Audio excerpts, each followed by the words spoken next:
something, Mr. Makhotsi, but let me right away say that it looks like we've reached a stage where we are getting quite a few of these medical certificates, and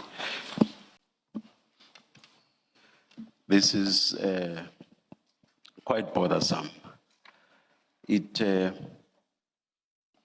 impacts negatively on the Commission's scheduling.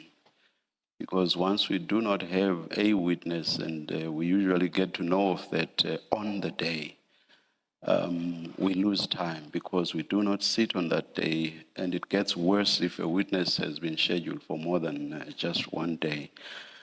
And that witness then has to be scheduled at a later date, affecting scheduling that had already been done. This is truly, truly bothersome, and the Commission has very limited time to